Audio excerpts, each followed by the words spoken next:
નમસ્કાર મિત્રો, હું હેમા સોની પૌરાણિક વ્રત કથા ચેનલમાં આપ સૌનું સ્વાગત કરું છું. આપણી પ્રાચીન હિન્દુ સંસ્કૃતિ મુજબ હિન્દુ મહિનામાં ચૈત્ર માસથી નવું વર્ષ શરૂ થાય છે. તો ચૈત્રથી ફાગણ મહિના સુધી એટલે કે 12 મહિનામાં 24 અગિયારસ આવે છે. એટલે કે એક મહિનામાં 2 અગિયારસ આવે છે.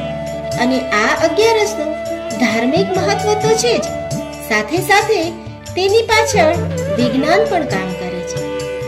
તો આ અગિયારસ કરવાથી, તેની કથા અને તેનું મહત્વ સમજવાથી આપણને માનસિક તો લાભ થાય છે, તેમજ શારીરિક પણ લાભ થાય છે.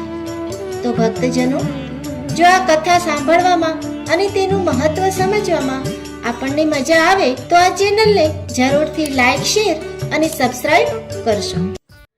ધર્મરાજા યુધિષ્ઠિર શ્રી કૃષ્ણ ભગવાનને પૂછે છે કે હે પ્રભુ, અષાઢ શુક્લ એકાદશી દેવશયની વિશે તો જાણ્યું, હવે અષાઢ કૃષ્ણ એકાદશી વિશે કહો. આથી શ્રી કૃષ્ણ ભગવાન જણાવે છે કે પૂર્વે બ્રહ્મદેવે નારદને કથા કહેલ, તે કથા હું તમને કહું છું, તે સાંભળો. અષાઢ વદ એકાદશીને કામિકા એકાદશી પણ કહેવાય છે. આ વ્રત કરનારને વાજપેયી યજ્ઞનું ફળ મળે છે. આ દિવસે જે કોઈ ભગવાનનું પૂજન, ભજન, યજ્ઞ કે સ્મરણ કરશે, તેને પવિત્ર તીર્થોની યાત્રાનું જે ફળ મળે છે તેનાથી અધિક અને ઉત્તમ ફળ મળે છે.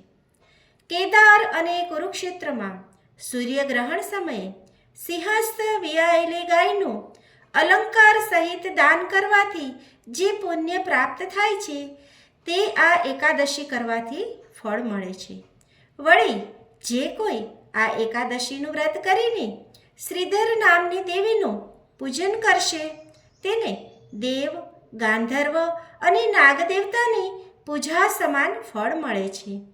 આ દિવસે જે કોઈ ઉપવાસ, વ્રત અને જાગરણ કરશે, તેની કદીએ દુર્ગતિ થતી નથી.